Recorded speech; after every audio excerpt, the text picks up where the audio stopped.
Il est 7 heures, on va appeler la réunion à l'ordre. Avant d'adopter l'ordre du jour, à vos deux agouts, je sais que ce n'est pas la pratique du Conseil d'ordre des agouts à la réunion du Conseil, mais à cause du temps, il n'y a pas de réunion dans le mois d'août. C'est important de les additionner. Il y en sera qu'une invitation 8.7, invitation de la ville de Yarmouth, sous correspondance. Puis à huis clos 12.2, sécurité publique.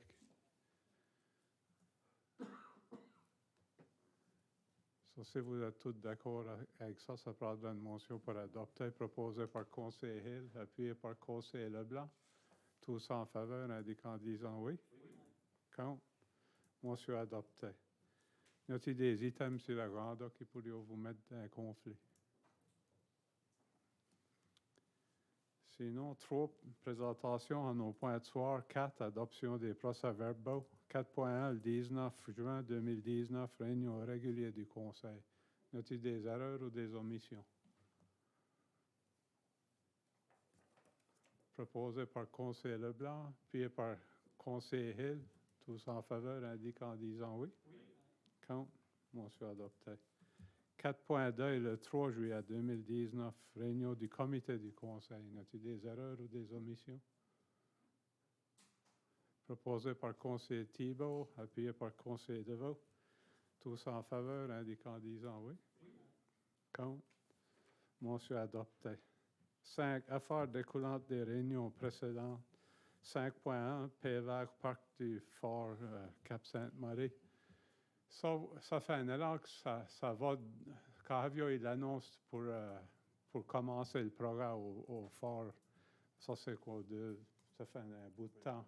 Il y avait eu de la discussion là avec notre MAL, notre Gordon Wilson, qu'il y aurait peut-être une possibilité à travers de différents potes d'argent de paver le chemin. Mais ça point travailler comme qui pense à. Puis là, il y a eu beaucoup de discussions depuis ça. Ça ferait-il possible de le chip sealer ou faire un partenariat avec la province pour essayer d'adresser le problème? Parce qu'il y a deux choses. Ça améliorera le site. Mais le deuxième, c'est en bâtissant le parc, ça crée de la manière un problème pour les résidents qui restent sur le chemin. Parce que c'est de la grave, c'est sec.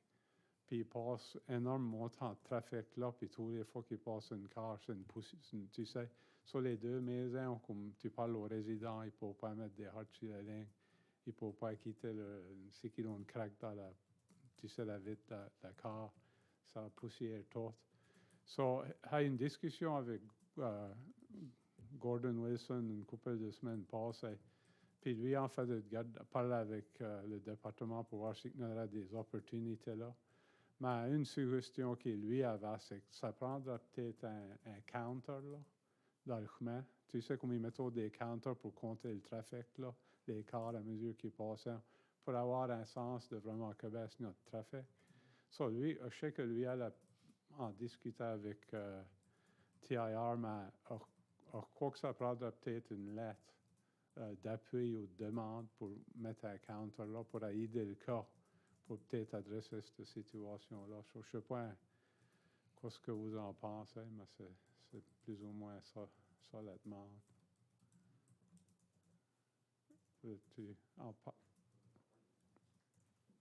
Ça est venu venir des problèmes, là, comme spécialiste de de l'année, quand c'est sec, c'est de la poussière, right straight through tout l'eau du chemin. Puis il y aurait que 2 résidents, là, ça fait que pour eux, à le faire, il y avait un moyen de faire une pétition, puis basically 2 signatures, tu sais, ça n'a pas très de grande valeur. Ça fait qu'ils peuvent aller se mettre un counter pour voir.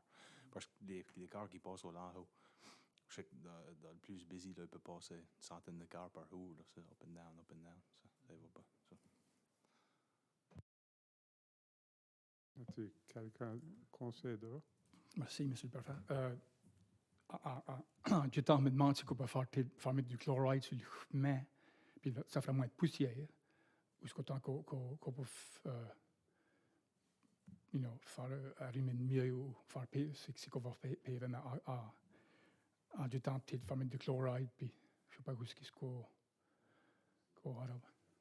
Si je ne me trompe pas, il en avait mis la semaine passée, mais il y a eu des discussions, puis il allait en mettre 2 fois par an, parce que c'est ça la pratique qu'il avait. Ça réglait la situation pour un bout de temps, mais pas pour longtemps. C'est ça le conseil commun. Il faut qu'on parle de PV comme le chemin public, ça finit au parking lot. Ça veut dire que ce qu'il faudrait au PV, il ferait rien que le chemin, puis ça n'inclurait pas le parking lot. Ça, c'est l'autre deuxième moitié de la discussion quand il dit Washington a des opportunités de partenaires. Puis c'est Stéphane qui a aimé dar une réponse là-dessus. Il ne faut pas vraiment faire de décision, mais c'est que lui approche le département pour Washington a du potentiel. Il ne veut pas le faire, c'est que la municipalité n'est pas pareille à considérer ou avoir la discussion de le faire sur Québec. Ça, c'est l'autre moitié de la conversation. Une, c'est la lettre pour demander pour le counter, pour peut-être augmenter l'argument pour le faire faire.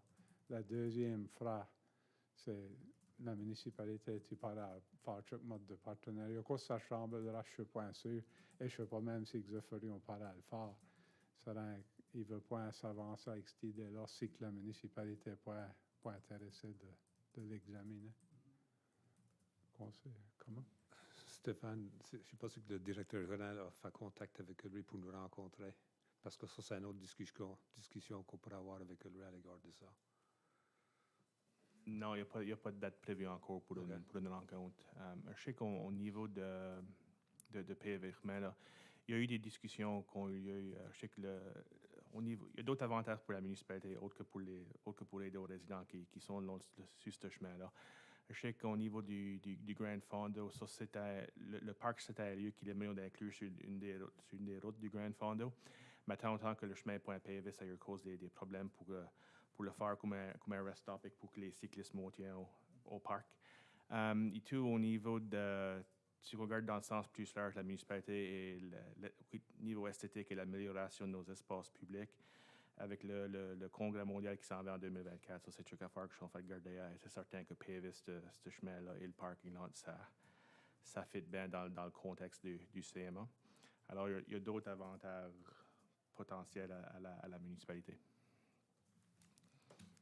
Peut-être, si vous étiez d'accord d'envoyer la lettre, peut-être la deuxième moitié, on pourra inviter Gordon Wilson à venir et avoir la discussion avec pour en parler plus.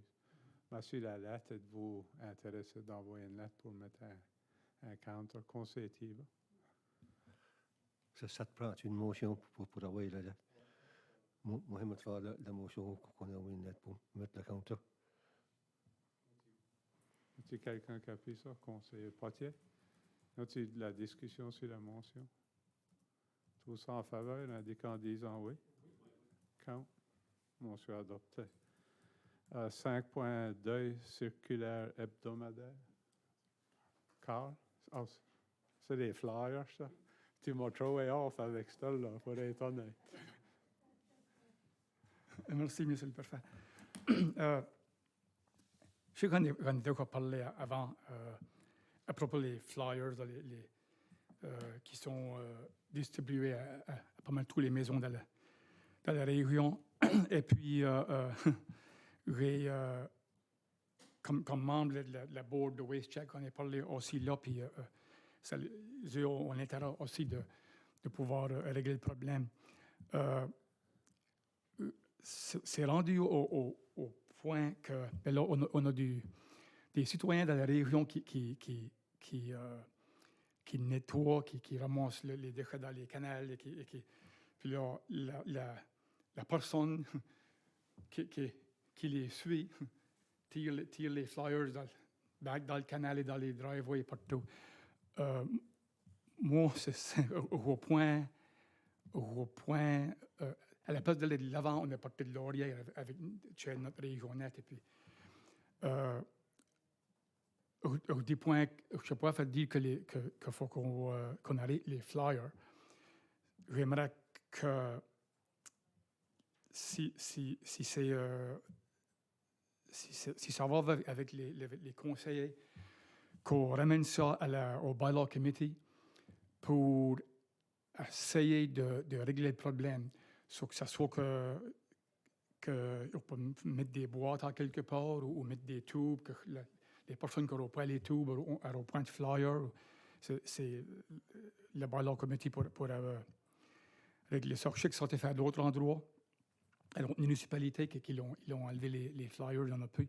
Ben, il y en a plus qui sont tirés dans les c'est à moi que j'ai déjà parlé aux personnes à des personnes qui distribuent, et puis à eux, c'est point littering dans leur point de vue, mais à moi, quand ce que je demande, comment est-ce que je vois le littering? À moi, tu prends quelque chose, tu le tires hors de ta vide de car, whatever, c'est dans les plastiques déchiré, les flyers sont partout. Le plastique va d'un bord, les flyers vont de l'autre bord. C'est dans les canals, c'est dans l'esprit des maisons, il n'y a personne qui reste. C'est distribué à des endroits qui n'ont pas même de maison. Chaque semaine passée, j'ai trouvé une pile de flyers sur un chemin qui n'avait pas même de maison. Je ne sais pas la raison qu'il y avait, je sais pas, beaucoup de flyers qui l'ont laissé là. Et puis, là, à moi, ça, c'est le littering. So, le procès qu'on va prendre à ce stade, je ne sais pas comment ça va se démarquer, mais je pense que ça fera peut-être commencer avec le ramener au bylaw committee. Et puis, que le bylaw committee pourra décider comment est-ce qu'on va poursuivre avec à moi avec ce problème-là. Merci. Je ne sais pas quoi c'est que le désir du conseil. Conseil comment? Si les autres membres sont d'accord, on pourra regarder ce que les autres municipalités font pour essayer de régler le problème. Surtout si c'est créer une bylaw. Quelqu'un d'autre? Je ne crois pas que ça prend nécessairement une motion, mais c'est que tout le monde signe un consensus que le bylaw committee examine ce qui se passe dans les autres municipalités, puis qui regarde ce qui peut être fait, puis qui revient avec des recommandations pour le conseil. Si vous feriez correct avec ça? Oui. All right, so allons avancer avec ça. Ensuite, rapport des activités du préfet. Le 20 juin, j'ai assisté à une réunion du bureau de direction de Harborside Lodge à Yarmouth. Le 21 juin, moi et Stéphane ont présenté une demande au conseil d'administration du CSAP de la part de la municipalité pour réviser leur politique d'admission, la politique 501, pour prendre en considération les nouveaux arrivants dans nos communautés. On a vu fait une motion et parlé à pas mal. Je dirais que ça a bien été, ça a vraiment bien été. Le 24 juin, assisté à l'ouverture officielle de JD Composites à la botte. 1er juin, assisté à la célébration du Fête du Canada au Centre des anciens combattants, comme la majorité de vous autres qui étaient là pour célébrer. Le 3 juillet, assisté à l'annonce officielle de la construction d'un nouvel établissement de soins à longue durée à Metegan, un remplacement pour le Villa. Une autre fois, entre vous autres, vous étiez pas mal toutes là. Ça, c'est une annonce que la communauté est vraiment excitée d'entendre, et c'est vraiment une belle annonce. Le 10 juillet, assisté à une annonce de l'honorable Mélanie Joly, ministre du Tourisme et des langues officielles et de la francophonie, au sujet de la modernisation de l'édifice Gustave Blanc à l'Université Saint-Anne. Puis ça, c'était suivi d'une table ronde avec des intervenants locaux.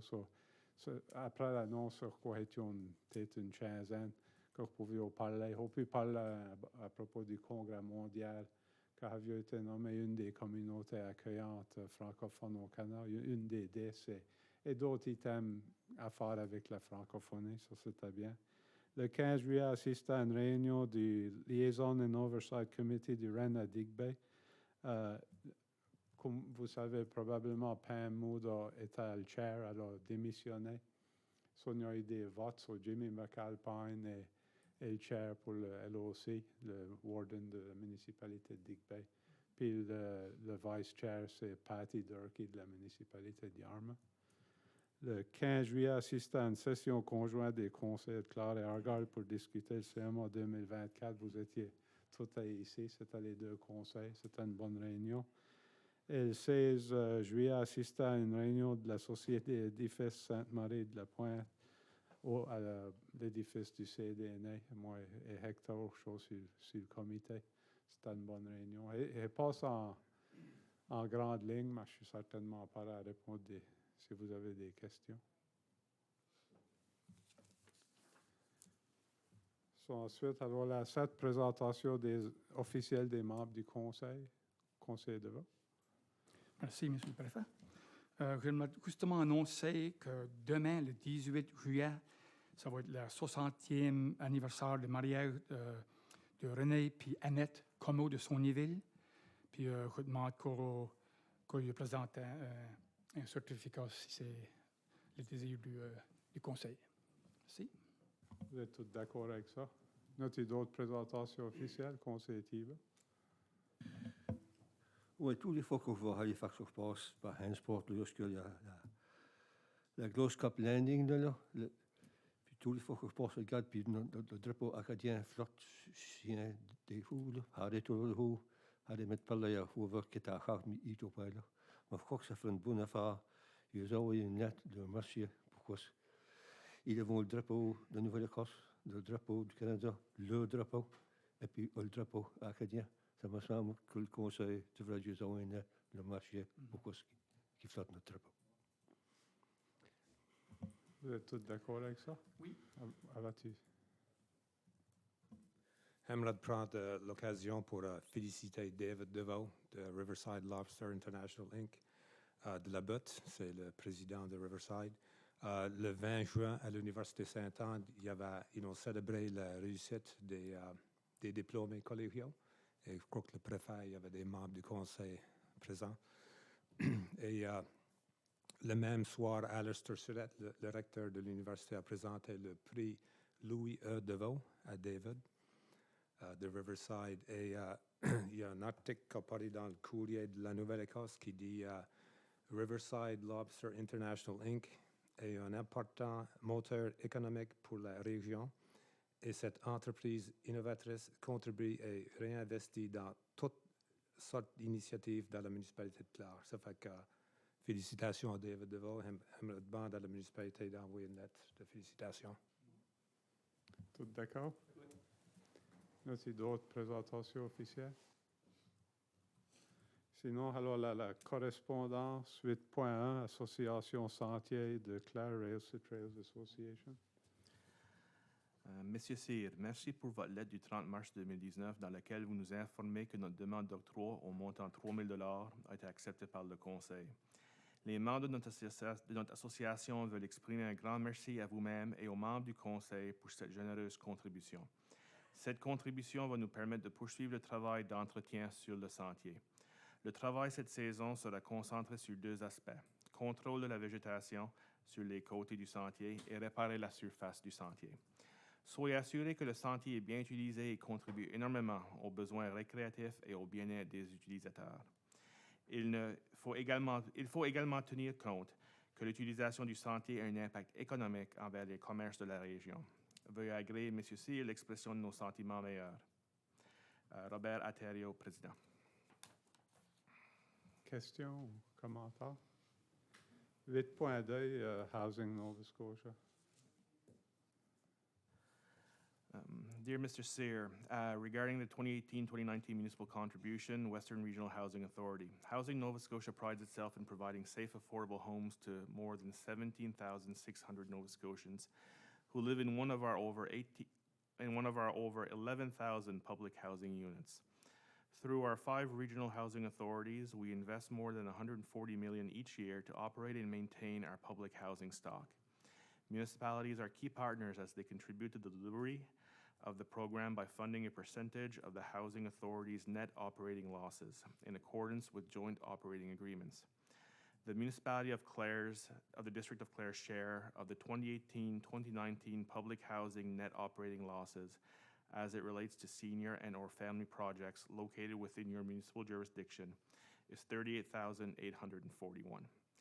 This municipal contribution helps offset operating costs, which includes property taxes and major maintenance investments that are necessary to preserve and upgrade our public housing portfolio.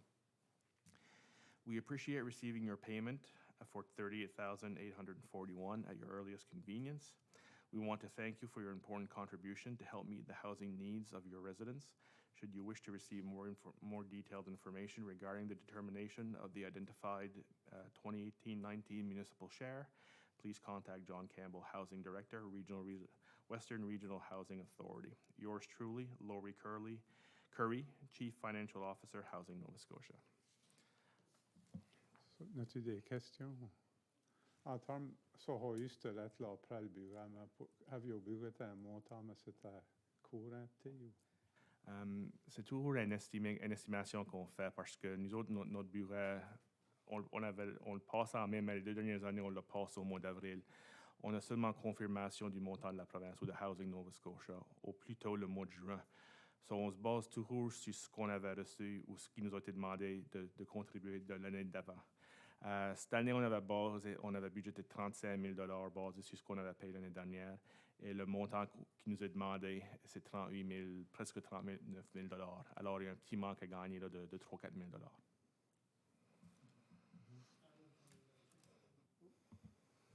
La traduction travaille point. Oh, ça travaille-tu là? Yeah, all right. N'as-tu d'autres questions ou commentaires sur ça?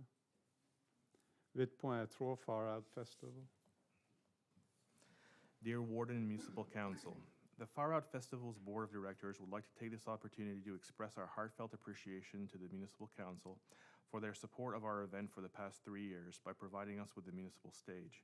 We would also like to thank you for this year's approval of the grant we applied for, which allowed us to purchase barricade fencing. We are very appreciative of your assistance and looking forward to continuing to work together. Sincerely, Léon Dugas, Président. Questions ou commentaires? Non? Alors, la 8.4, lettre de remerciement, Clare dans un soir. De la part de la Société acadienne de Clare et du Festival acadien de Clare, nous souhaitons vous dire un gros merci pour votre appui envers la production de Clare dans un soir 3, Daniel Leblanc et Nathalie Robichaud. À titre de rappel, la municipalité avait contribué un montant de $5 000 envers la production. C'était une belle soirée et tout à Beau. Alors, la 8.5, Innovative Fisheries Product. Dear Warden LeBlanc, this letter is to express our opposition to the new fire truck purchase tax, which was implemented in the 2019 Clare municipal budget. The 2019 tax bill, which we received last year in the amount of $894.65 for the existing fire protection bill, and a second tax bill in the amount of $1,073.58 for the purchase of a new fire truck, which we understand went to the Meteghan Fire Department. In the May 16, 2019 issue of the Clare Shopper, the Meteghan Fire Department published how the Chase Days proceeds were spent. We do not have any issue with how they spend the proceeds. In fact, the Meteghan Fire Department should be congratulated for taking the initiative in putting together such a successful fundraiser. Our issue is with the municipality of Clare implementing a new tax to purchase a fire truck for Meteghan, when the Meteghan Fire Department clearly has the means to fundraise the amount of money required to purchase a new fire truck in their current or upcoming Chase the Ace fundraising campaigns. This additional tax is a burden on the taxpayers of Clare and is unjustifiable. We sincerely hope you will reevaluate this new tax and eliminate it from your next municipal budget. Sincerely, Mark Blinn, President, Innovative Fishery Products, Inc. So, peut-être pour mettre un petit contact, c'est que, puis on va avoir essayé de le faire aussi court que je peux, mais chaque année, nous recevons un 5-year capital plan des départements de feuilles. Puis, ça, c'est comme cette avenue, beaucoup des plans, il y avait des camions pour les départements de feu dessus. Puis cette avenue, pour nous autres, je ne suis pas des firemen ou je ne suis pas des experts. Et nous savions que les trucks, chaque année, vieillissant, sont consultant avec la CFFA et les pompiers. On considéré ou pris l'initiative d'engager un consultant pour rentrer puis évaluer tout l'équipement ou les trucks dans tous les 8 départements. La raison pour ça, c'est que pour essayer de limiter que ça coûtait à la municipalité en même temps acheter l'équipement qui était nécessaire pour les départements de feuilles. En faisant ça, il est venu, il a fait l'étude, il est venu avec des recommandations. Et veut dire, on peut aller sur le site web lire le rapport, mais plus ou moins, ils recommandent remplacer plus ou moins 6 camions. Il y en a que c'est à la discrétion du Conseil.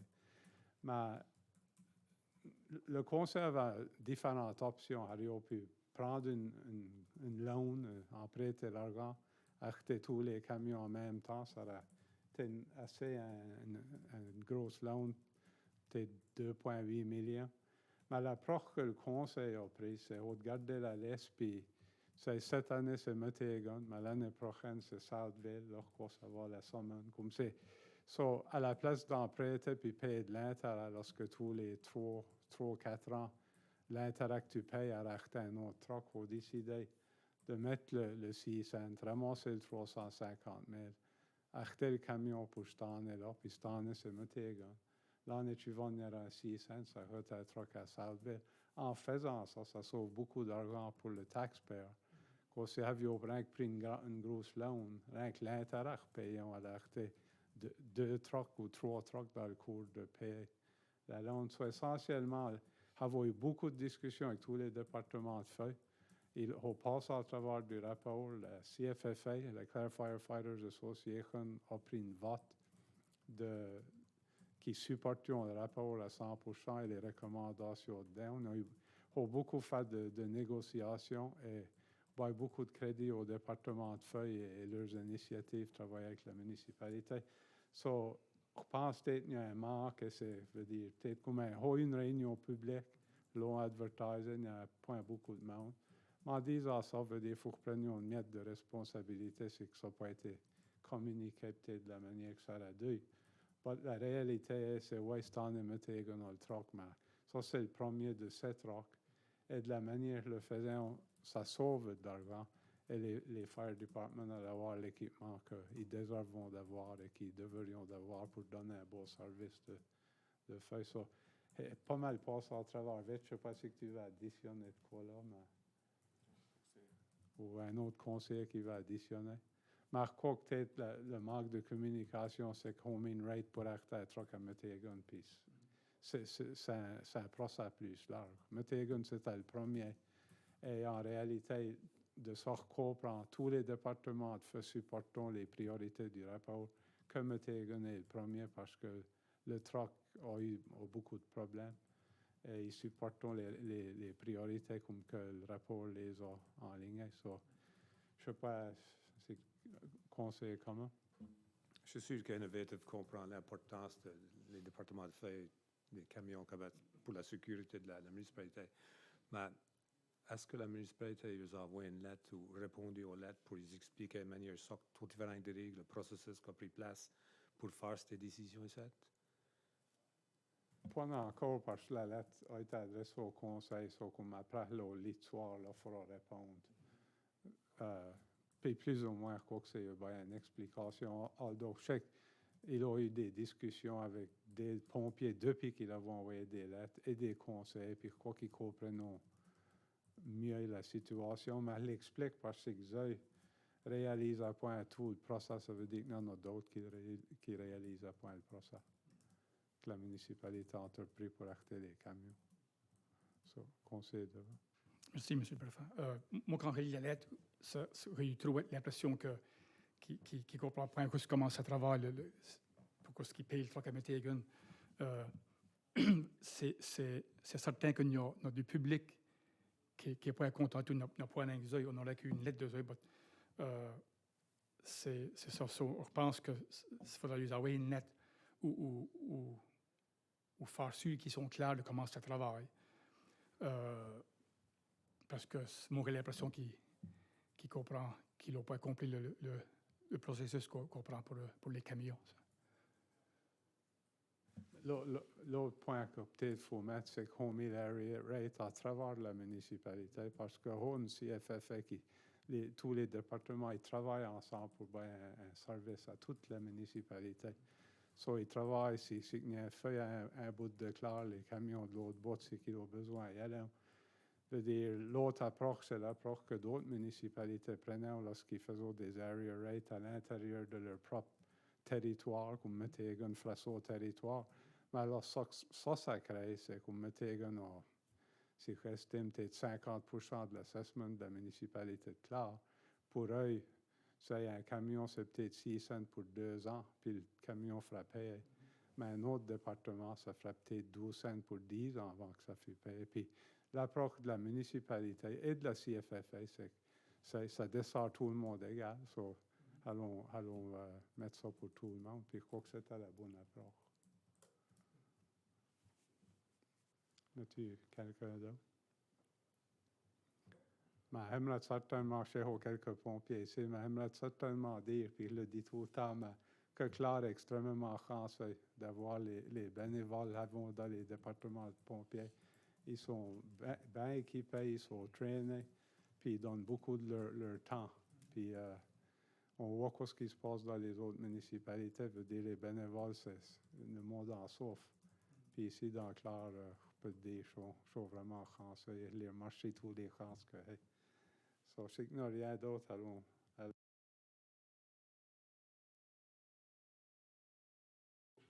Allons là, 8.6. Oui, c'est une lettre de Shore Cold Storage and Logistics, Inc. Dear Warden LeBlanc, members of council, due to the new tax bill we received in the amount of $1,846.56 for the purchase of a new fire truck, which was in addition to the existing tax bill of $1,538.80, which was also for the purchase of capital equipment for the fire department, it brings our total taxes for firefighting equipment to $3,385.36 for 2019. While no one disputes the importance of fire protection, we find that this new tax is excessive and unwarranted. When we constructed our building 2 years ago, we were happy to install a hydrant to permit the fire department to fill their trucks at no charge for firefighting purposes and/or training. However, due to the implementation of the new tax, we now feel obligated to charge $100 per use to the fire departments for the new hydrant system at our location until the amount of $1,846.56 has been recovered. Sincerely, Doug Bertram, Shore Cold Storage and Logistics, Inc. Je peux en parler.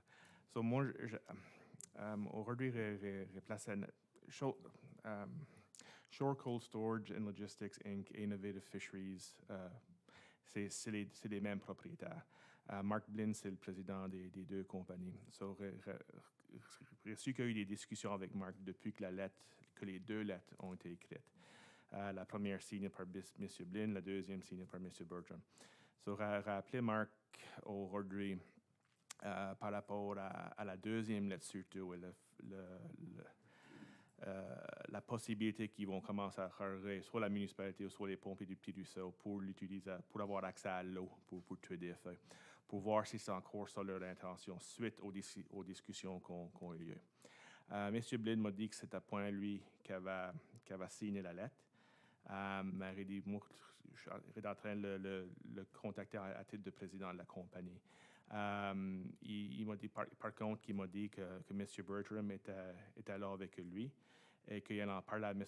Bertram et me laissait savoir. Ça, c'était hier. Il n'y a pas eu de nouvelles encore si c'est ça leurs intentions ou non. Ça étant dit, je me suis renseigné un petit peu russe par rapport au firehole même et à la deed pour le morceau de terre. S'il y avait un easement, ça c'est en discutant avec notre avocate. Juste pour voir si qui pouvait refuser accès au firehole, au département. So, on va regarder la deed pour le morceau de terre. Et dans la deed, il y a des easements de documentés, mais il n'y a rien qui est documenté spécifiquement pour protéger le right-of-way ou pour garantir un right-of-way au fire department de Petit Ruisseau.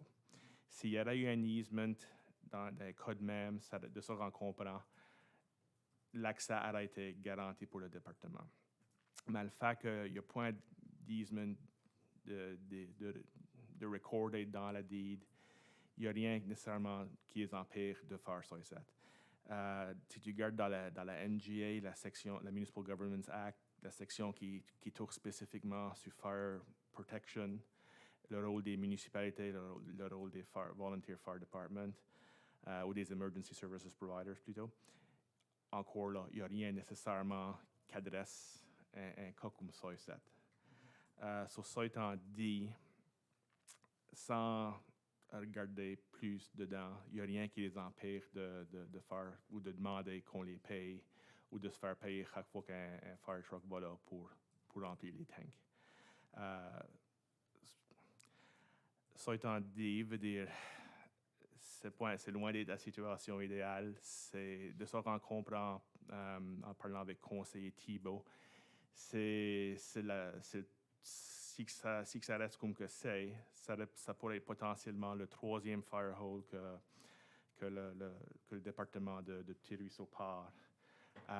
Pour moi, veut dire, le manque de ce firehole ici, c'est plus que un 100 pièces. C'est une question de sécurité publique pour la communauté. Puis c'est pas un Thierry-Ruisseau, parce que dans des cas de mutual aid, il y a d'autres départements qui pourront en théorie se servir de ce firehole-là tout. C'est ça la situation. Je n'aurai pas une nouvelle de M. Bertram ou de M. Blin depuis mon appel d'ailleurs. C'est pas pour dire qu'on n'aurait point. Mais pour la stir, pour le soir, c'est ça la situation. Moi, il y a deux approches pour aller, c'est les payer ou l'autre option, puisque ça ferait considérer faire un trou à eau sur le terrain du département même, comme qu'ils l'ont fait à la Somme. Je sais que tu peux peut-être en parler, mais puis là, ils auront leur propre trou à eau, puis ça fera sur leur propriété, puis il n'y aura pas de question. Parce que s'il faut payer aux 100 pièces, ou alors payer anyway, avec du temps, alors payer ça que ça coûte pour faire le trou à eau. Je ne sais pas, ça c'est, on peut payer ou on peut faire un trou à eau. Je ne sais pas, ils vont vous le dire. Je sais que la somme dans le million au département pisé, il y a un setup que tu peux pomper de dehors ou pomper de temps dedans, puis pomper le truck de temps dedans, s'il faut. Je sais pas, je trouve que ça travaille. Je sais pas juste comment ça travaille 100%, mais je trouve que ça travaille bon. Ça y a accès à de l'eau en masse, il y a un gros réservoir qui ne peut pas, qu'il peut drainer encore, il y a de l'eau en masse. Ça peut travailler bon. Oui, ayant dit que le petit ressource, c'est sur 3e trou à faire, moi, ça me semble que la solution est once and for all. Il faut faire un trou à faire. Puis qu'il faut qu'il y ait très dans le bâtisse. Mais ce qu'il vous le dit, n'importe quel département vous le dit, il y a un puis le problème sera fini pour tout le temps.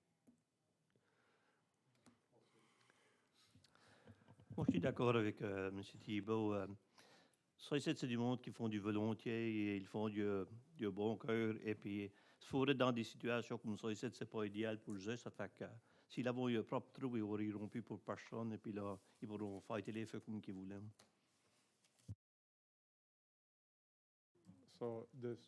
À cause, c'est un cas spécial, veut dire, tu peux peut-être en parler comment est-ce que le finance Réunion, mais... C'est ça que je m'apprête à dire. C'est normalement des cas comme ça. Ou dans le cas de Salmon River, par exemple, le firehole qu'on bâtit là, il y a environ 2 ans de ça, je crois. Pas plus, en tout cas.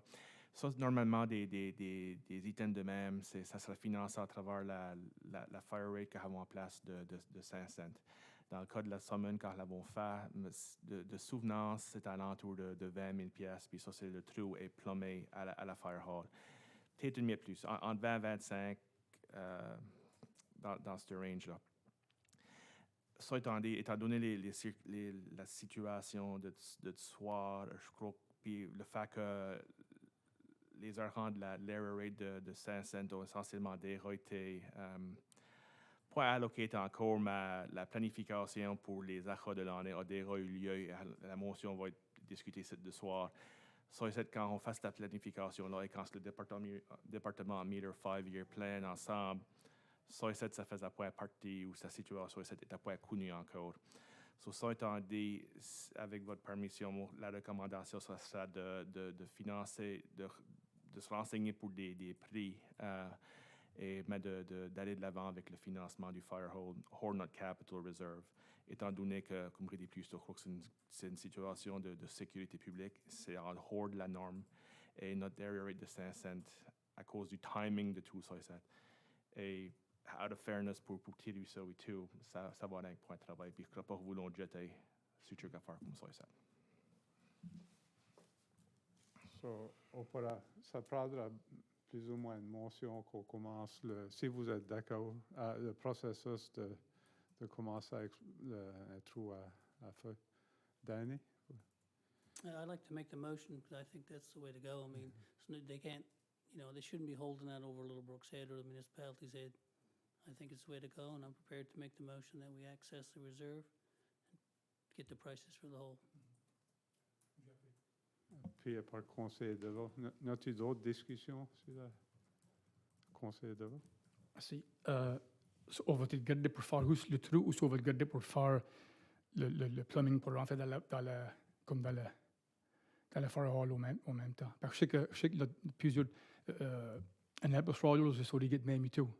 Ils ont plusieurs trucs dans la hall puis ça travaille bien. Fait que si on peut trouver l'argent pour ça, ça fait nice. Conseil comment? On devrait pouvoir parler avec les pompiers pour savoir qu'est-ce qui travaille mieux pour eux. C'est sûr. Mais si c'est ça qu'il aimerait d'avoir, ça me chambre, si qu'on peut le faire arriver. Il veut dire, selon Conseil Leblanc, ça travaille vraiment bien pour eux. Y a-t-il d'autres discussions sur la motion? Tout ça en faveur, indiquant en disant oui. Oui. Quand? Motion adoptée. Puis j'espère que le département c'est contre l'idée, mais ça c'est passé. Marché. Ensuite, c'est 8.7, invitation de la ville de Yarmouth.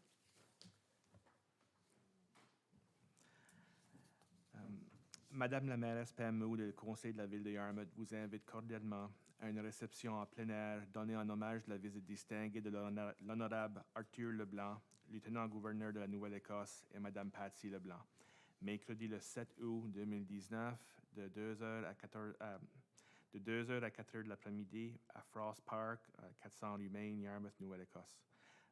Tenue d'affaires, RSVP avant le 31 juillet 2019. Alors, ceci, c'est une invitation que tu as envoyée au préfet, mais c'est ouvert à tous les membres du conseil, si quelqu'un s'intéresse d'y aller.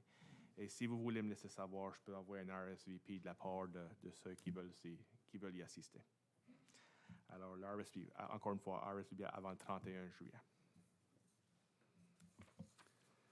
Ensuite, alors la 9, rapport du directeur général. Merci. Juste, comme d'habitude, un survol sur quelques programmes. Pour le grand fond d'eau, en date du 15 juillet, on avait 904 participants de registrés.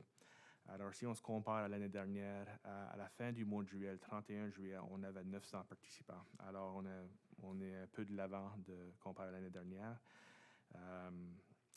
De ces 904 participants-là, il y en avait 237 ou 26% qui proviennent de l'extérieur de la province. Alors, pour nous, c'est un nouveau record. C'est le plus haut qu'on a eu. À l'intérieur de ça, il y en a 121 du Nouveau-Brunswick, 27 de l'Ontario, 25 de l'île du Prince-Édouard, 10 du Québec, 4 de la Colombie-Britannique, 2 du territoire du Nord-Ouest, 22 des États-Unis, 2 de l'Autriche, 1 de la France, 1 de l'Allemagne et 1 du Royaume-Uni. Juste pour encore là, de comparaison, en 2008, pour tout l'événement au complet, on avait 214 personnes de l'extérieur de la province. Encore parmi ces 904 participants-là, il y en a 391 ou 43% que c'est la première fois qu'ils participent au Grand Fond d'eau. Alors, ça, c'est des nouveaux participants, des nouveaux à la région. Pour ce qui est des résidents de Clare, jusqu'à date, on a 107 participants de Clare pour l'événement, mais on s'attend que ce chiffre-là va augmenter au fur et à mesure que la date approche. Et pour le mini-fond d'eau qu'on a introduit l'année dernière, jusqu'à date, on a 27 participants. Mais là aussi, on s'attend que le monde va enregistrer plus vers la fin. En gros, on s'attend encore une fois d'avoir un grand fonds d'eau semblable à l'année passée, c'est-à-dire d'avoir au-delà de 1000 participants. Pour ce qui est du Centre des anciens combattants, notre demande de financement est prête et on est prêt à la soumettre au programme Rural and Northern Communities du Invest in Canada Plan. Cependant, on attend que le programme, qui démarre le programme et qui commence à inviter des demandes. On n'a pas eu de nouvelles de la province encore pour nous laisser savoir quand est-ce qu'ils vont commencer à accepter des demandes. On s'attendait que ça allait être à l'automne plutôt. Mais ça étant dit, étant donné que ce programme-là, c'est un partenariat entre le fédéral et le provincial et qu'il va y avoir une élection fédérale au mois d'octobre, ça va pouvoir créer des délais. Ça étant dit, on est en train de garder la possibilité de d'autres sources de financement fédéral et provincial, tout en respectant le même montant de contribution des 3 niveaux de gouvernement. Alors, on cherche une solution qui nous coûtera point plus, en autre nom. Mais là aussi, ça reste pas beaucoup de temps avec l'élection qui s'en vient. Une fois qu'ils déclarent l'élection, là, ils ne sont plus permis d'accepter des demandes de financement de programme.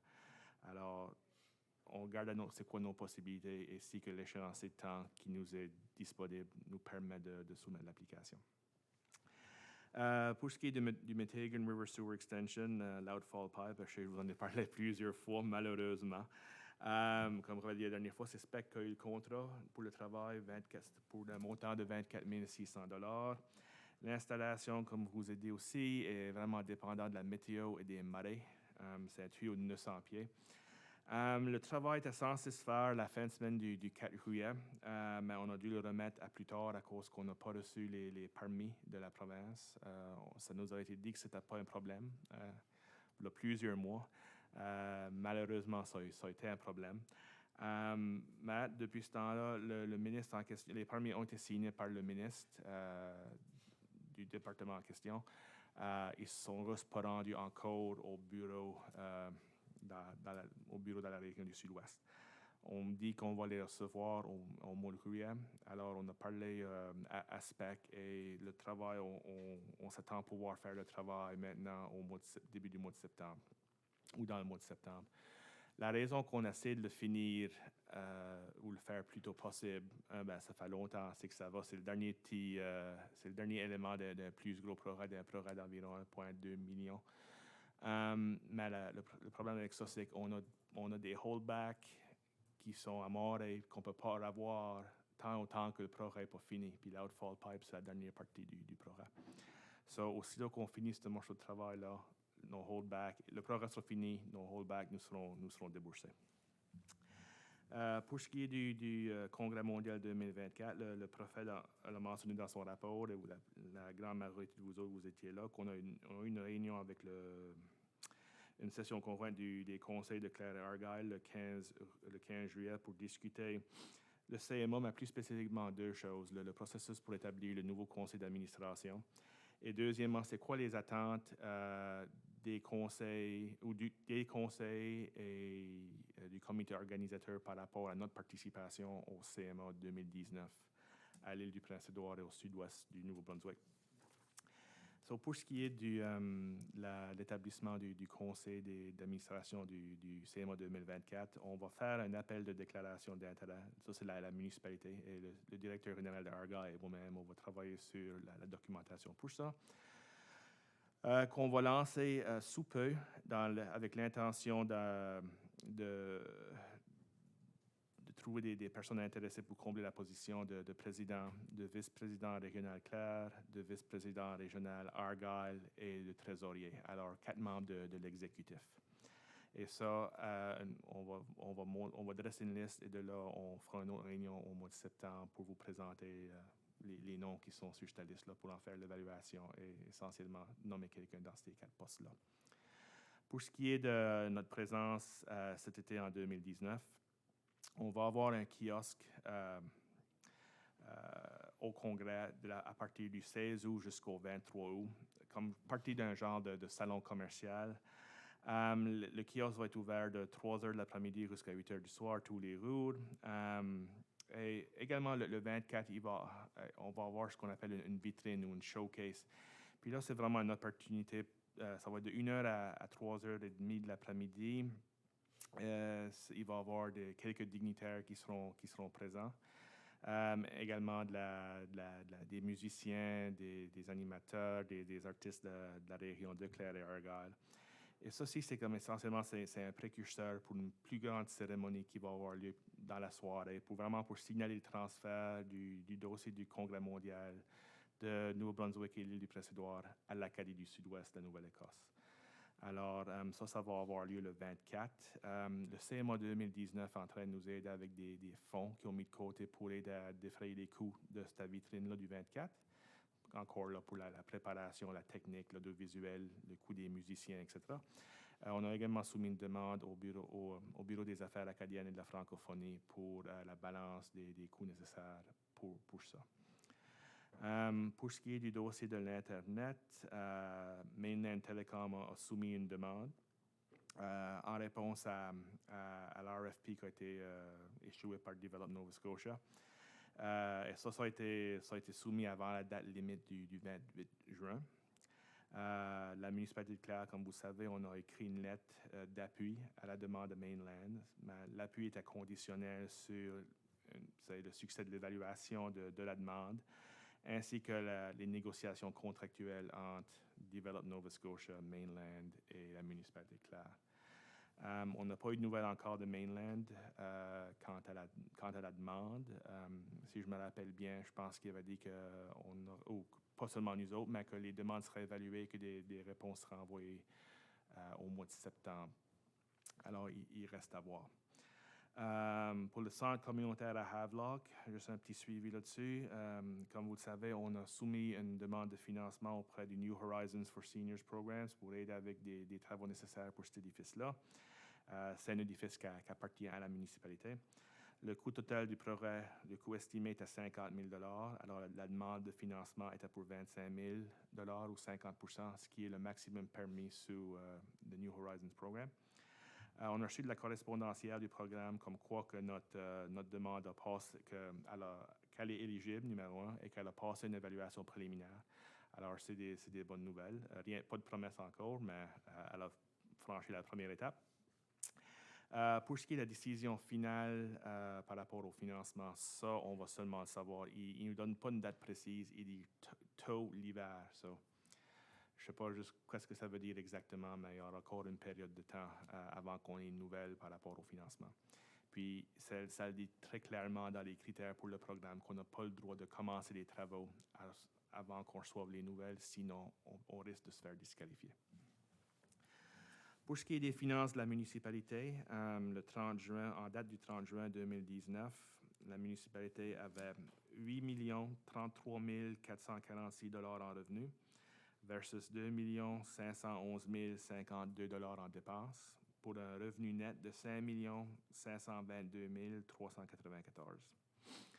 Également en date du 30 juin 2019, la municipalité avait une balance de 4 178 981 dans son compte opérationnel, 226 112 $ dans son compte pour des progrès capitaux et un total en réserve de 4 710 821. Là, ce dernier montant-là peut être ventilé de la manière suivante. Notre réserve opérationnelle, 449 151. Notre réserve pour des progrès capitaux, 2 996 354. Notre landfill closure reserve, 325 046 $. Et finalement, notre gas tax reserve, 940 270. Alors, de notre position financière, on est très stable. Pour ce qui est à l'interne, quelques bonnes nouvelles là. Nos vérificateurs ont complété leurs travaux nécessaires aujourd'hui, à vrai dire. Il n'y avait aucune question ou inquiétude de soulever. Alors, on s'attend encore une fois cette année de recevoir une opinion favorable sans réserve quant à nos finances, une clean audit opinion. Pour ce qui est de notre gas tax funding, encore des bonnes nouvelles. On a reçu de la correspondance ou une lettre nous disant c'est les montants qu'on va recevoir pour cette année. Alors, notre allocation normale pour l'année qu'on va recevoir, c'est 368 633. Mais ça étant dit, cette année, c'est un peu différent parce que tous les municipalités vont également recevoir un one-time top-up à la gas tax. Alors, le top-up pour nous autres cette année représente un autre 386 432. Alors, notre gas tax allocation pour cette année va être 755 065 $. Alors, ça, c'est des bonnes nouvelles. Quelques réunions que j'ai assistées depuis le 19 juin. Une rencontre avec le comité d'évaluation le 20 juin. J'ai passé en entrevue avec à CIFA le 21 juin. Et ça, c'est quelque chose qu'on va commencer à essayer de faire un peu plus régulièrement. Juste un petit debrief sur les choses qui ont été discutées lors de la réunion du Conseil, les projets que la municipalité travaille dessus, etc., etc. Ça fait partie de notre stratégie de communication. J'ai également assisté comme le préfet a souligné, à l'ouverture officielle de JD, ou l'ouverture de la cérémonie pour JD Composites, ainsi le 24 juin, ainsi que l'annonce pour le financement de l'édifice qui va remplacer le villa le 3 juillet. Je me suis rencontré avec Ahmad Chawan, qui est notre Municipal Advisor avec le Department of Municipal Affairs de la province de Nouvelle-Écosse, simplement pour discuter des différents programmes et de faire une tournée de la Réunion et discuter des projets qu'on a en cours et les projets qu'on prévoit ou qu'on espère pouvoir lancer cette année. Le comité de vérification s'est rencontré le 4 juillet. Et finalement, on s'est rencontré, moi et le directeur général des municipalités au sud-ouest, pour discuter tout le sujet de regional planning, et ça, surtout dans le contexte des minimum planning standards qui nous sont exigés par la province. Alors ça, en gros, c'est mon rapport, si vous avez des questions. As-tu des questions? La seule question, alors peut-être, c'est sur les minimum planning. Il s'est rendu, comme c'est-tu prêt d'être fini, ça? Les minimum standards, comme qui nous sont expliqués à cette heure, on les rencontre.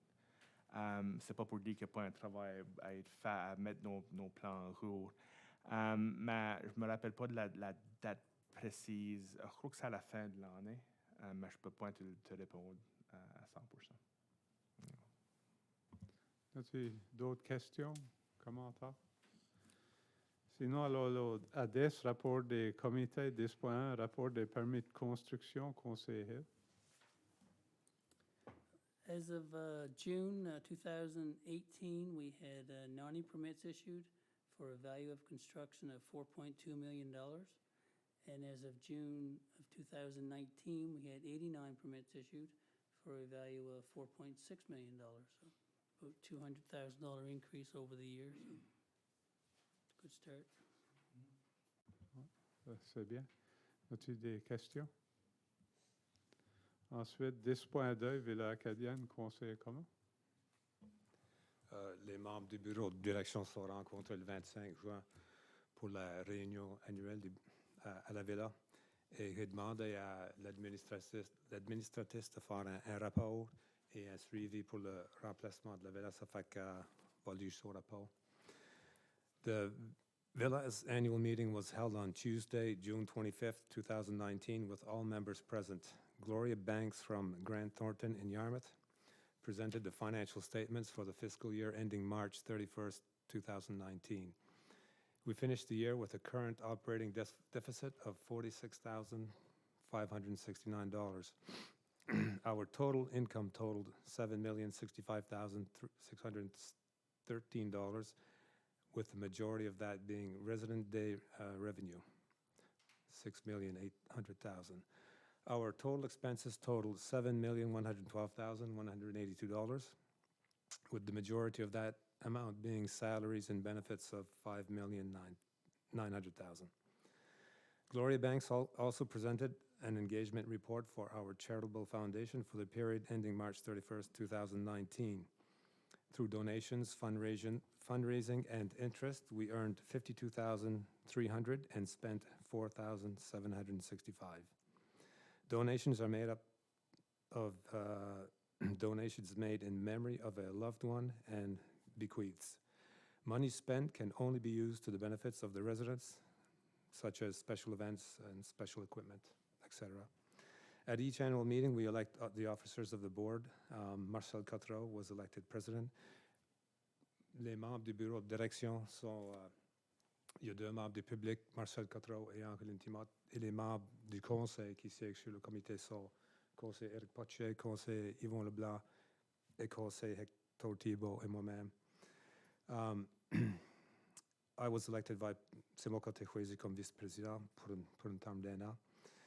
Lucille Maya remains secretary treasurer.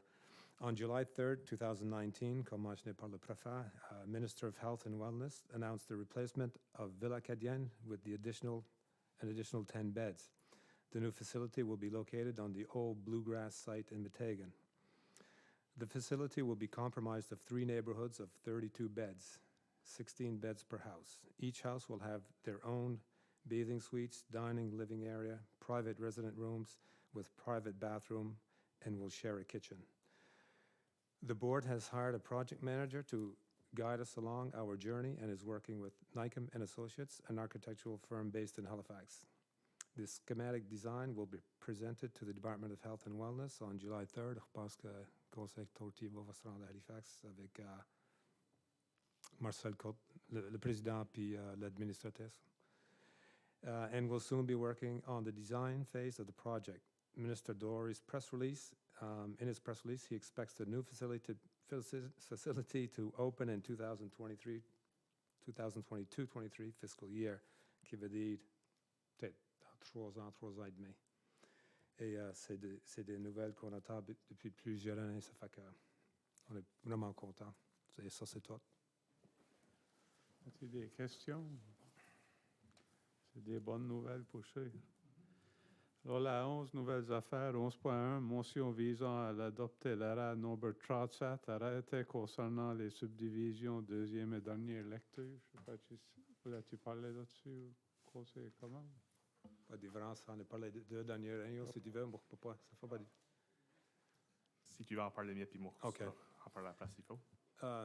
C'est oublié de quoi, je suis sûr que tu peux le mentionner. Ça fait comme à la dernière réunion du Conseil, les membres du comité d'arrêté avaient proposé la première lecture pour l'arrêté concernant les subdivisions.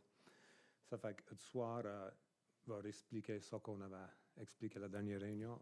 Aujourd'hui, c'est un individu qui veut faire une demande pour diviser sa terre.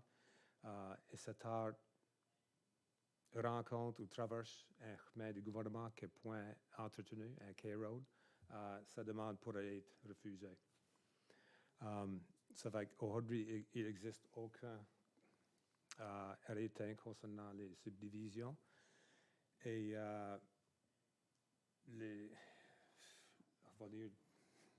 les notes de la dernière réunion, afin de résoudre le problème et de faciliter des futurs programmes de subdivision, les membres du comité d'arrêté et aussi l'avocate de la municipalité, et le directeur général et un développeur de terre et des sévères avec tous leurs appuis, on a créé un arrêté concernant les subdivisions, un subdivision bylaw pour adresser les problèmes.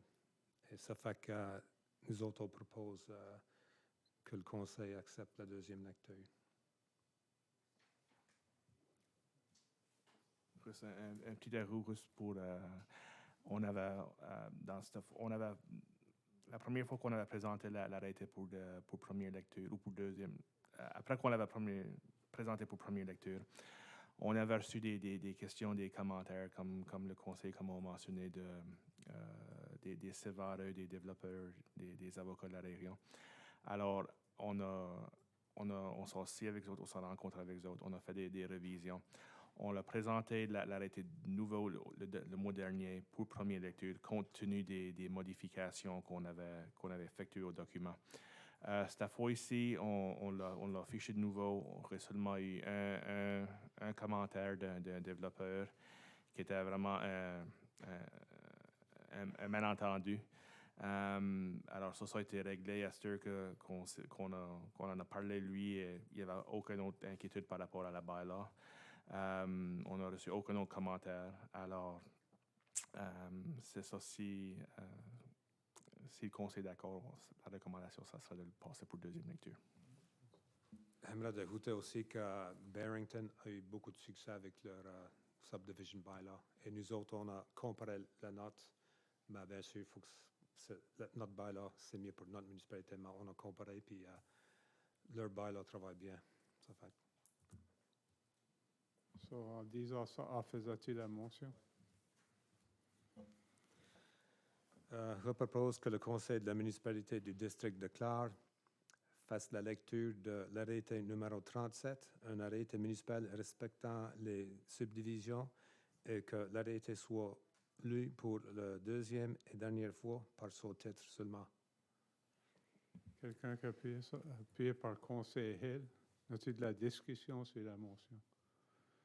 Tous en faveur, indiquant en disant oui? Contre? Motion adoptée. Ça, tu comprends, il faut que tu lises le titre pour le faire officiel. Arrêté numéro 37, un arrêté concernant les subdivisions. Ça fait l'arrêté officiel. C'est un beau travail, c'est certainement nécessaire de ça attendu du monde qui essaie de développer des terres. 11.2, motion pour écrire une lettre au ministre de l'Environnement de la Nouvelle-Écosse concernant le bateau abandonné. So, plus ou moins, c'est que le Conseil de Vaud avait amené ça sur la table à la réunion du comité du Conseil, qu'il avait eu des appels et je ne sais pas si tu aimerais d'en parler toi, puis c'est toi qui l'as amené à la table, mais plus ou moins, il voulait que le Conseil demandait d'écrire une lettre au ministre pour adresser cette situation-là. Mais si tu veux ajouter de quoi, tu pourras. Merci. Oui, c'est ça. Et puis, plutôt qu'il voulait que ça soit nettoyé le plus tôt possible, puis là, quand expliquait au public que j'ai parlé, la façon que c'était apporté, ben là, il a compris que ça n'était point. Là, on est manière de prix qu'on ne peut point le nettoyer à date. Là, mais là, le prochaine étape, c'était d'envoyer une lettre au ministre.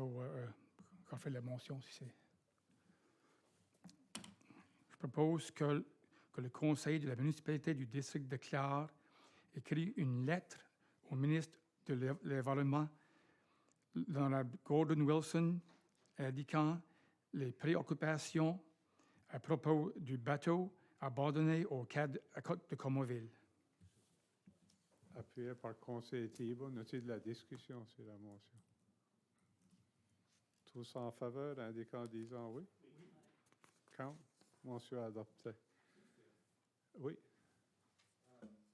Dans les cas, lorsque les membres du public font des commentaires sur Facebook, est-ce qu'Amy répond à les individus comme pour manière de clarifier ce que le concerne ou comment est-ce que la municipalité est en train de en train de dealer avec la situation? Sur notre site, à nous autres, tu parles de, n'est-ce pas? Pas en général. Oui. S'il y a des commentaires ou des questions qui sont adressées à la municipalité, soit à travers notre courriel, notre site web ou sur notre page Facebook, certainement notre rente de communication est mis à les répondre ou à fournir l'information qui est demandée ou à essayer de clarifier le sujet. Mais comme pratique, si c'est des discussions sur Facebook puis que la municipalité est mentionnée, puis c'est du back and forth, on s'embarque pas dedans. Ou jusqu'à date, on ne s'est pas embarqué dedans. Il faudrait que, comme rule of thumb, on n'essaie pas de s'impliquer dans ça. Mais si c'est quelque chose qui nous est dirigé à nous directement, une question, un commentaire, puis que c'est qu'on doit répondre, oui, on le fait bien sûr de façon très respectueuse. Et on les invite s'ils veulent, toujours, ils peuvent m'appeler moi directement et on peut poursuivre la discussion, on peut se rencontrer. Alors, on essaie de donner des options. Ensuite, alors la 11.3, motion pour arrêter et installer le mât communautaire. Oui, ceci, ça fait partie de notre programme, notre bureau capital. La raison que je voulais inclure ici ce soir, c'est à cause que le montant demandé est plus élevé que ce qu'on avait budgété. La raison étant surtout au niveau de l'installation ici au bureau municipal. On s'était comparé au prix de l'installation au parc au Cap Sainte-Marie. Et l'installation là était beaucoup moins compliquée plutôt. C'est simplement un bloc de ciment pour ancrer le poteau. Ici, c'est un peu plus compliqué à cause des trottoirs en ciment qu'on a. Ça va exiger plus de travail. On a reçu, le coût pour le mât même a augmenté depuis le temps qu'on a installé lui au Cap. Alors, ça étant dit, on a eu des quotes révisées pour le mât et pour l'installation ici au bureau municipal. Le prix pour le mât, c'est 2239 plus TVH et pour l'installation est de 3265 plus TVH pour un total de 5504 plus TVH. Alors, on voit beaucoup de valeur dans l'installation de mât communautaire ici au bureau comme un outil de communication et vraiment d'outreach pour la municipalité. Et je pense que c'est quelque chose qui sera bien vu par les résidents. Alors, ça étant dit, on vous demande de passer la motion. Est-ce quelqu'un qui va faire la motion? Conseil Thibault?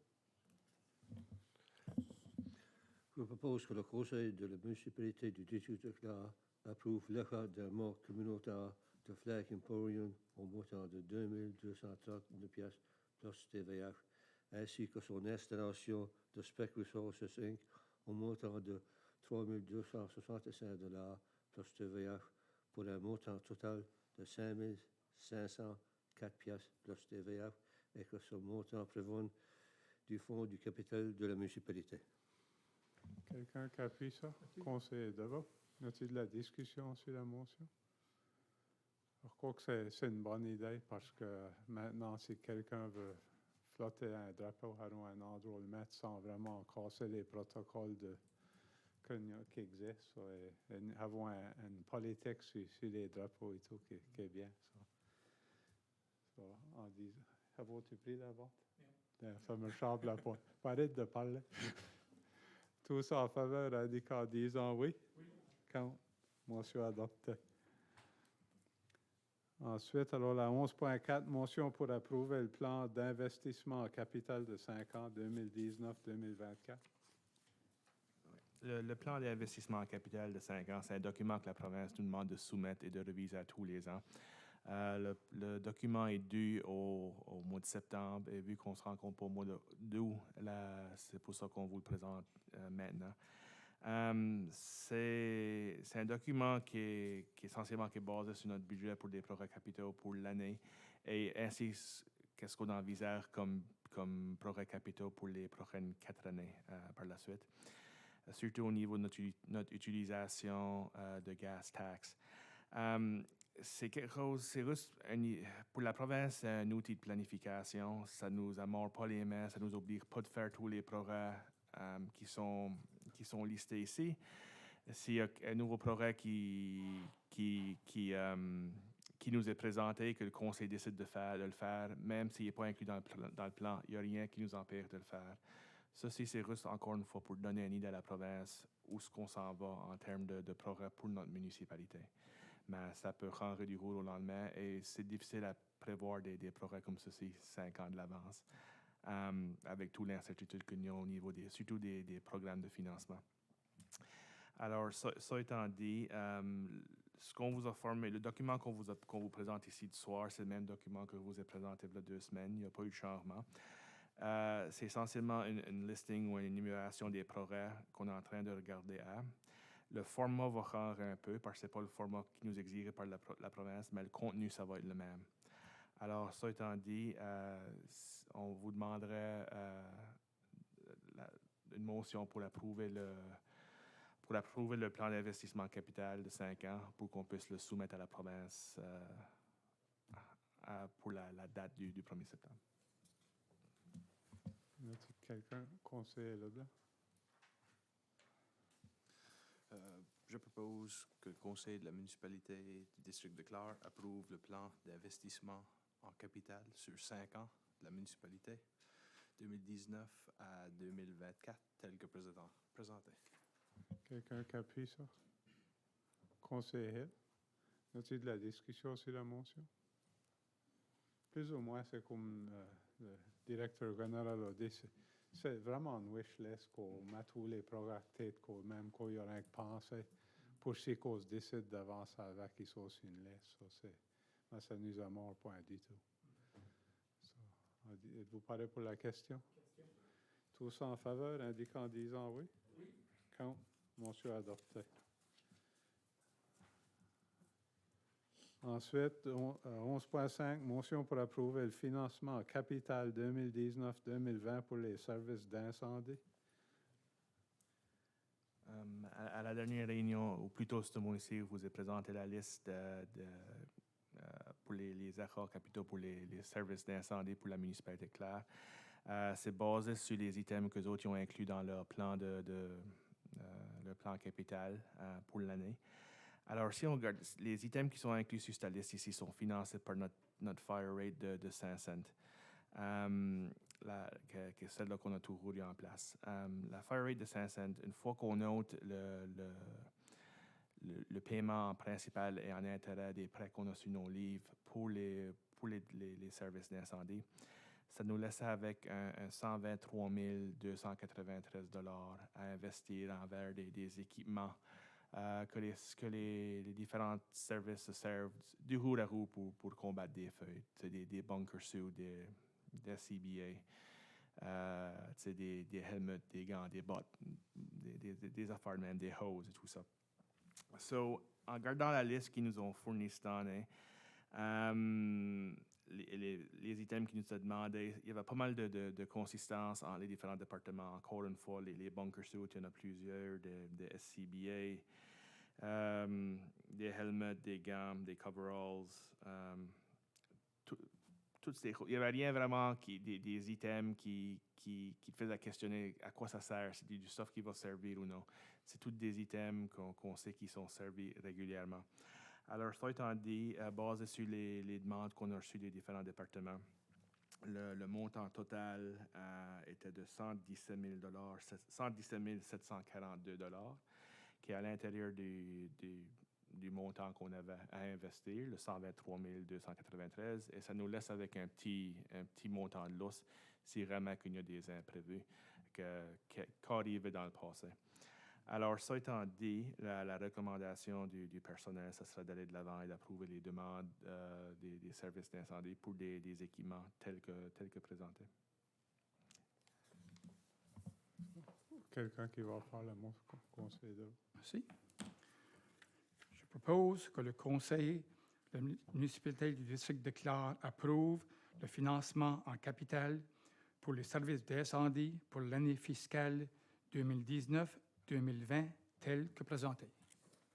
Quelqu'un qui appuie ça? Appuyé par le Conseil Leblanc.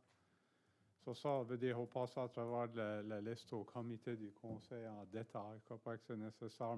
Mais si que ça approuvé, c'est un document public. So n'importe qui veut une copie peut en avoir. Hein. So, on a-t-il de la discussion ou du débat sur la motion? Paré pour la question? Tous en faveur, indiquant en disant oui? Oui. Contre? Motion adoptée. Ensuite, motion pour approuver le protocole d'entente entre la municipalité de Clare et le Believers Cove Development Commission.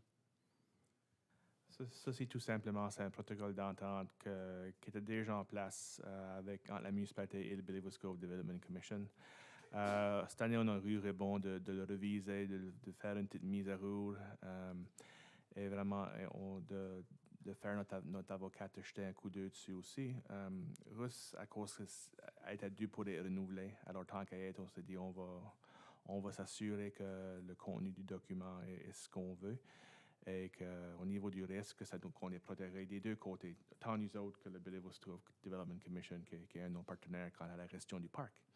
Alors, ça étant dit, le protocole d'entente qu'on vous a présenté il y a 2 semaines, c'est la même qu'on vous propose ici ce soir. Essentiellement, c'est un renouvellement de la protocole et c'est quelque chose qu'on propose de revisiter l'année prochaine pour voir s'il y a des items à changer ou à modifier.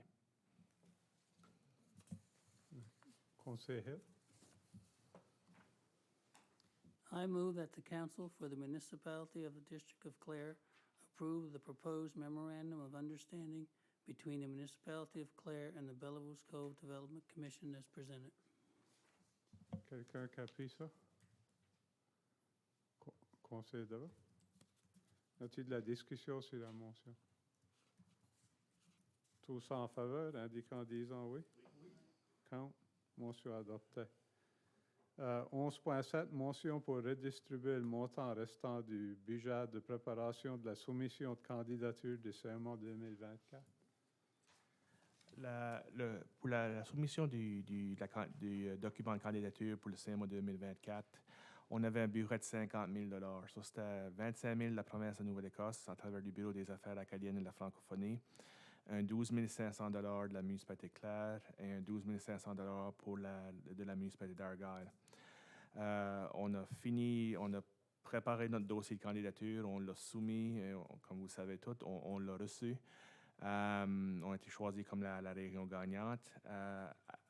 Ça étant dit, une fois que toutes les factures étaient payées, il nous restait encore environ 11 600 $ de reste dans le budget. Puis ça, c'est de l'argent des 2 municipalités. Ça étant dit, à cause cet argent-là avait été approuvé par les conseils spécifiquement pour monter le dossier de candidature. On sait qu'on est encore en train d'encourir des dépenses, pas nécessairement des grosses dépenses, mais des dépenses pareilles pour des matériels promotionnels, pour assurer une bonne représentation au Congrès mondial en 2019, plus tard cet été. Alors, on vous demande essentiellement, à cause qu'il n'y a pas beaucoup de temps, il faut qu'on se prépare, et ça c'est comme surtout au niveau des matériels promotionnels, il faut qu'ils soient designés et commandés et imprimés. On vous demande la permission des 2 conseils pour utiliser les sommes qui restent dans ce bureau-là pour des matériels promotionnels et autres coûts reliés à notre présence en 2019. Est-ce quelqu'un qui va conseiller Potier? Je propose que le Conseil de la municipalité du district de Clare permette au comité de candidature CMA 2024 d'utiliser le montant restant de 11 160 $ de son bureau de préparation de soumission afin de promouvoir le CMA 2024 et incluant une participation au prochain CMA 2019 à l'île du Prince-Édouard et au sud du Nouveau-Brunswick. Quelqu'un qui appuie ça? Appuyé par Conseil Leblanc. Y a-t-il de la discussion sur la motion? Tous en faveur, indiquant en disant oui? Oui. Contre? Motion adoptée. 11.8, motion pour acheter un 2020 Honda 600 Pioneer side-by-side. So, peut-être tu peux mettre une miette de contexte autour de ça. Oui, certainement.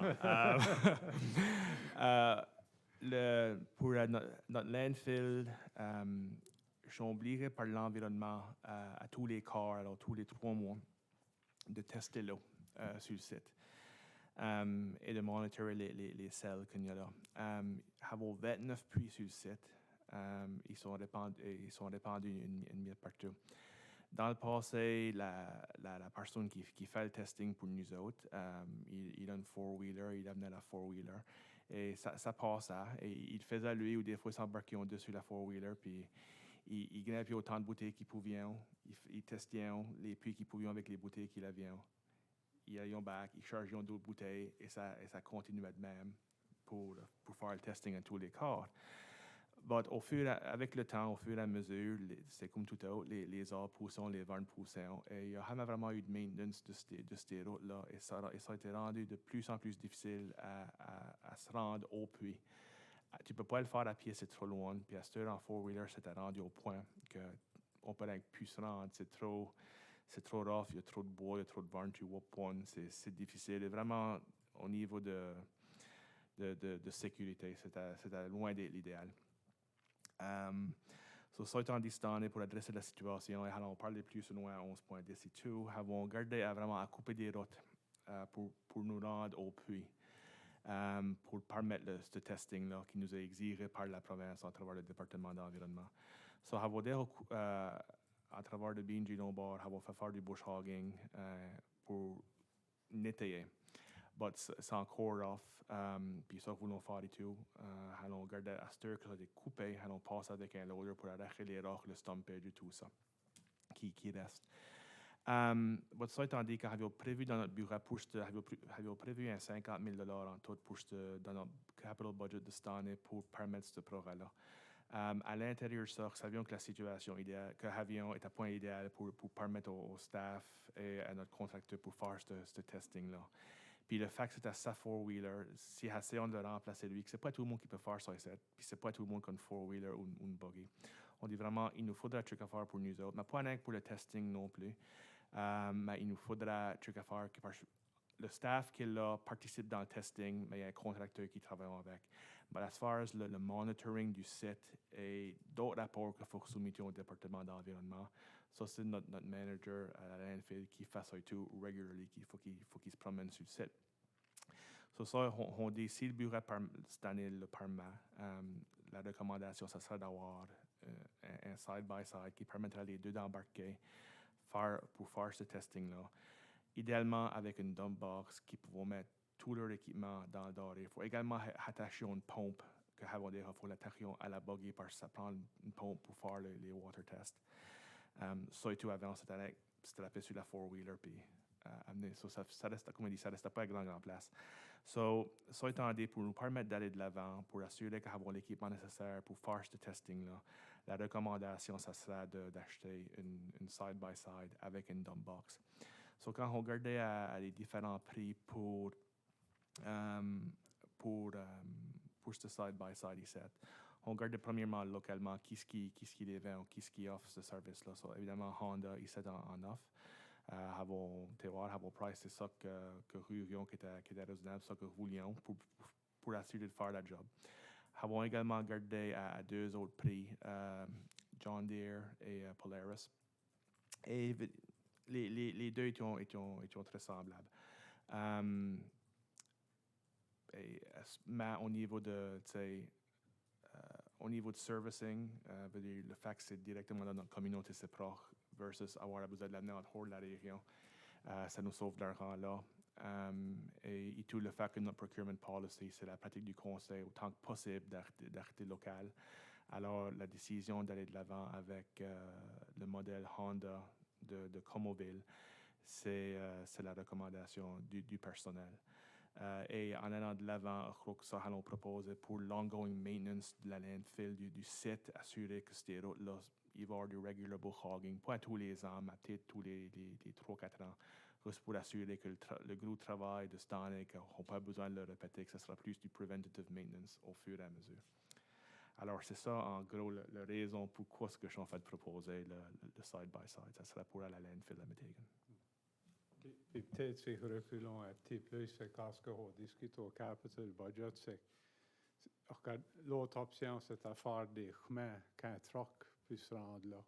Puis ça a coûté plusieurs mille pièces pour faire les chemins dans les 100 000 pièces. Après cette approche ici, lorsque les chemins doivent être beaucoup moins de travail encore, rough, mais bien assez qu'on peut se rendre side-by-side au cours des années, va être vraiment plus cheap que si avions fait un système de chemin que pouvions se rendre dans le camion, vraiment. C'est même que le conseil soit penché là-dessus. Oui. Juste pour bailler une petite minute de compte, et on le voit en 11.10, le coût du bush hogging, puis c'était un gros bush hog, c'est un commercial. Le bush hogging, c'est 2900 pièces. Puis ça fait tout le set. Pour moi, c'était un coût vraiment raisonnable. Et dans 11.10, que l'excavation ou le site worker parle de, c'est essentiellement passer avec le loader après et nettoyer, ou un excavator plutôt, et nettoyer, c'était des fois plus smooth. le staff là, va mettre des wood chips pour couvrir. Et tout le prix que vous mentionnez dans quelques minutes, ça inclut également l'installation de 2 culverts. Et ça, avec le montant de 2900, tout ensemble, je suis en dessous de 10 000 piastres. So, vraiment, j'ai été surpris par le coût du progrès jusqu'à date. So, tout ça pour dire, avec ça, l'excavation que vous parlez de et l'achat du side-by-side, je suis encore en bas du 50 000 que vous avez budgété pour cette année pour faire ce travail ici. Je ne sais pas si quelqu'un va faire la motion. Conseil Thibault. Je propose que le conseil de la municipalité du district de Clare arrête un véhicule utilisé du type côte à côte, le Honda 600 Pioneer Side 2020 avec Ben de l'unité C commun limité au montant de 16 334 $ plus TVH afin d'effectuer des analyses de l'eau depuis et de suivre le site de l'ancien décharge municipal et que le montant provient des fonds du capital de la municipalité. Quelqu'un qui va appuyer ça, appuyé par Conseil Leblanc. As-tu d'autres discussions à propos de la motion? C'est une grande explication, mais en réalité, prendre cette route ici a sauvé beaucoup d'argent que prendre la route de faire des chemins. Il n'y a pas d'autres. So. Vous parlez pour la question? Tous en faveur, indiquant en disant oui? Oui. Contre? Motion adoptée. Ensuite, alors la 11.9, motion pour approuver une réduction de taxes pour AAN 04002148. Ça, c'est simplement que la maison ou le compte AN 04002148, c'était une résidence, un compte résidentiel. La maison a été détruite par les propriétaires au mois de juin à cause que vraiment elle était en train de détériorer, c'était rendu un danger. Alors la famille a eu raison de la détruire. Mais rendu à ce point-là, la facture pour les impôts fonciers de cette année avait été ressortie. Alors ils ont demandé simplement un ajustement à cause que la maison, ils ont fait se faire taxer pour le terrain et la maison, mais à partir du mois de juin, pour le reste de l'année, la maison n'existe plus. Alors, on a fait les calculs, on a proraté. Le premier quart de l'année, ils se font taxer le plein montant avec la maison-là. Une fois que la maison a été démolie, ils font simplement taxer pour le morceau de terre et le puits. La connexion au sud à Metegan va être capée, alors ils ne sont plus taxés pour ça. Qui veut dire tout ça, ça représente une réduction à leur taxe pour 2019 de 762,38 $. Alors, la recommandation du personnel, c'était qu'on passe une motion pour leur accorder cette réduction-là. Et on voit des cas semblables. Ça a été notre pratique. S'il y a des cas d'incendie, que des maisons sont détruites, qui brûlent, dans ce cas-ci, c'est la même chose, sauf que c'était une maison qui était rue dangereuse, étant donné son état, et la décision a été prise par la famille. Quelqu'un qui va faire la motion? Conseil Hill?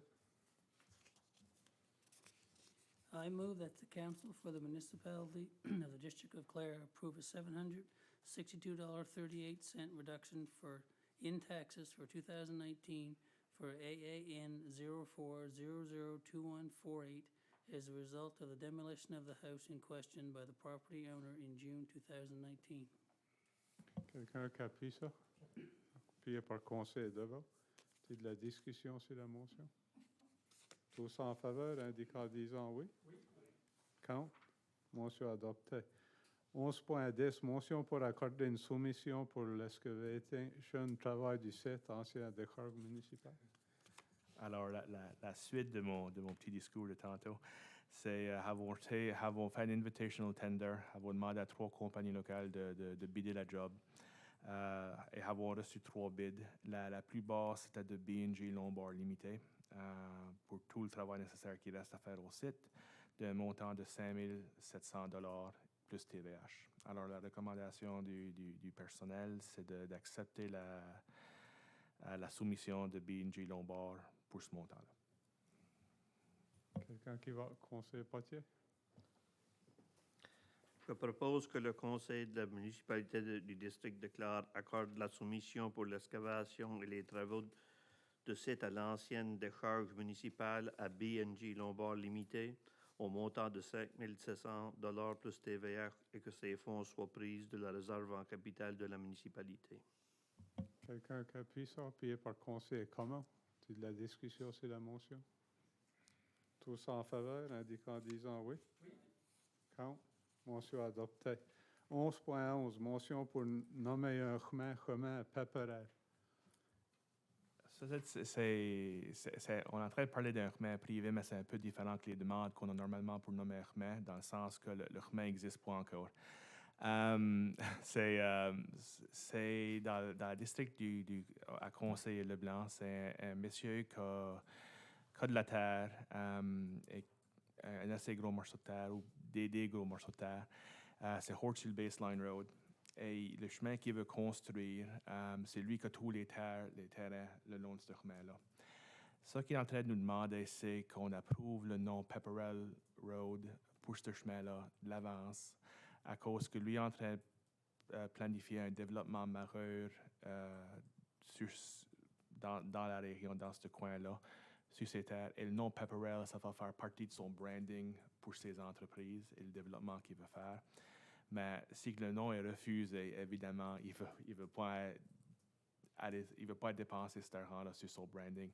Alors, ce qu'il nous demande, c'est essentiellement qu'on passe une motion pour réserver le nom Pepperell Road ou le chemin Pepperell, pour que lui puisse incorporer ça dans son branding et dans ses plans qui est en train de mettre ensemble maintenant pour développer le site. Vérifier avec Daniel Godet qui fait, parmi d'autres choses, qui s'occupe de ces demandes ici. Et Daniel a été en contact avec le monsieur en question. Ça rend compte les exigences de notre road naming policy.